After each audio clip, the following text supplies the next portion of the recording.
Kalau lu ngira trading forex ini adalah mesin ATM berjalan, tinggal klik klik klik langsung dapat duit, lu udah salah kaprah. Kalau lu masuk atau lu memulai dengan mindset kayak begini, gue berani jamin banget lu nggak kemana-mana dan ujungnya MC yang bakal lu alamin. Perkenalkan, seorang yang biasa aja yang belum jadi apa-apa. Nama gue adalah Tony. Gue orang yang berusaha hidup dari trading dan gue menunjukkan proses gue demi proses dan berbagi insight lewat YouTube kayak begini. Ini kalian bisa cek proses perjalanan gue dan para member-member gue di website gue. Kalian bisa ngelihat portofolio dan juga ngelihat jurnal trading kita. Sekarang kita masuk ke materinya. Gue ngerti banget kok banyak orang yang tergoda dengan konten-konten 1 juta jadi 100 juta selama waktu berapa ya? 1 hari gitu. Gila. Siapa yang gak kepengen hasil begitu kan? Tapi nyatanya itu gak ada yang begitu. Mohon maaf nih kalau mimpinya, kalau keinginannya ternyata dipatahkan. Mohon maaf nih. Karena itu kayak bilang ke orang yang itu kayak bilang ke orang 1 kali sit up langsung bisa sispek, seminggu sit up langsung jadi sispek. Itu nggak ada cerita. Ya mungkin sispek kering tapi bentuknya bagus, itu butuh waktu. Dan itu pun apalagi didapetin duit, yang orang semua pengen dapetin duit, rebut-rebutan begini. Karena mindset instan ini itu nggak sesuai dengan realita, yang ngebuat kita memperlakukan trading ini itu layaknya tempat cepat kaya, tempat lotre untuk untuk ngecek kehokian kita di hidup. Beneran gak sih kalau gua nyemplung, siapa tahu, dengan kata siapa tahu jadi jadi gede modal gua. Tapi nyatanya trading itu kan, trading adalah dagang adalah usaha dan naik dan turunnya. Dan kalau misalkan pola pikirnya instan, ngelihat trading itu sebagai tempat cuan cepat, di saat loss ujungnya mentalnya kena. Dari apa? Dari pola pikirnya sendiri padahal. Tapi gue maklumi. Kenapa? Karena gue dulu pun pola pikirnya gitu. Gue terjun ke trading dengan pola pikir yang gue pengen kaya cepat, gue pengen dapat uang gede. Ya walaupun dengan tujuannya baik, membantu orang tua, yes. Tapi kan dunia gak sebaik itu, trading gak sebaik itu. Lu lihat deh para atlet, para orang yang top di levelnya. Contohnya kayak Cristiano Ronaldo atau Messi yang suka bola nih. Latihannya aja dari kecil sampai umur sekarang, yang udah umur berapa tuh? Udah puluhan.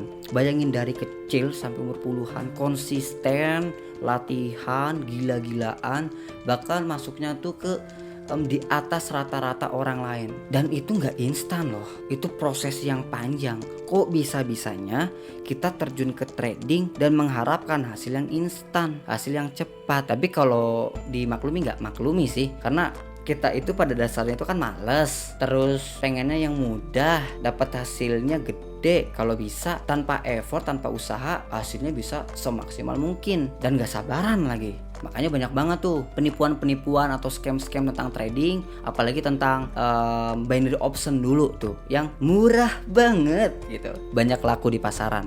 Kenapa? Ya mimpi yang dijualin gitu. Orang butuh duit, dijual mimpi. Lu kalau trading dapat uangnya gampang, dapat uangnya cepat, itu bisa nyelesain semua masalah keuangan hidup lo. Dan banyak orang yang pengen begitu, dijual mimpi, pada dasarnya orangnya emang pengennya instan, kena deh. Dan sekarang faktanya kena deh oknumnya kan. Karena balik lagi, di trading itu kita bakal selalu mengalami profit and loss, rugi dan untung. Karena banyak orang yang keluar dari trading, selain modalnya habis, mentalnya udah habis, mentalnya udah hancur, mentalnya udah kehantem sama realita trading yang sebenarnya. Terus ngerasa trading ini gak cocok buat dia. Padahal yang salah juga itu orangnya, bukan tradingnya, pola pikirnya yang di awal menganggap, balik lagi gue bilang, instan, kaya cepat, yang begitu, yang justru malah ngerusak dirinya sendiri. Ya kayak kita misalkan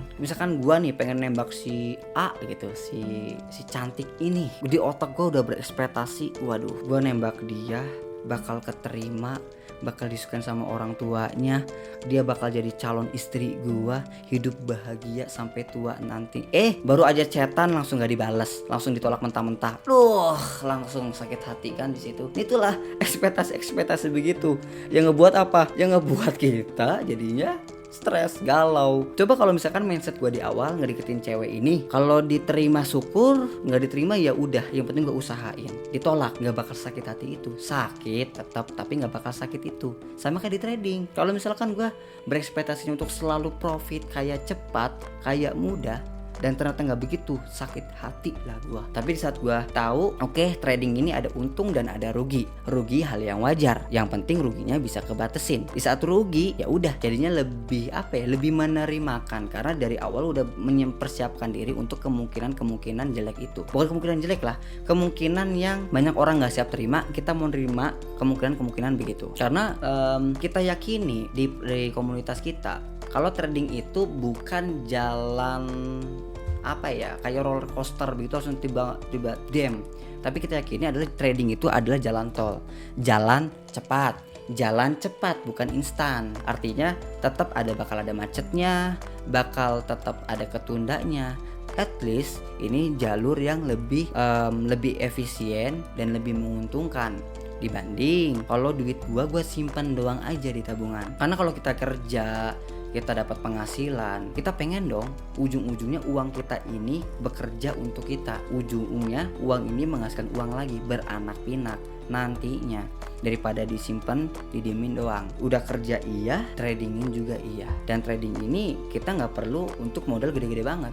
Kita bisa mulai dengan modal misalkan udah punya 1 juta, 2 juta, 3 juta mungkin. Tapi jangan berekspektasi buat ngedapetin keuntungan, buat ngelatih diri yang ujung-ujungnya lu tumpuk keuntungannya, lu tambahin modal lagi dari hasil kerja yang ujung-ujungnya nantinya 4 tahun ke depan atau 5 tahun ke depan hasil dari trading bisa buat menghidupi kebutuhan sehari-hari. Terima kasih yang udah nonton video sampai akhir.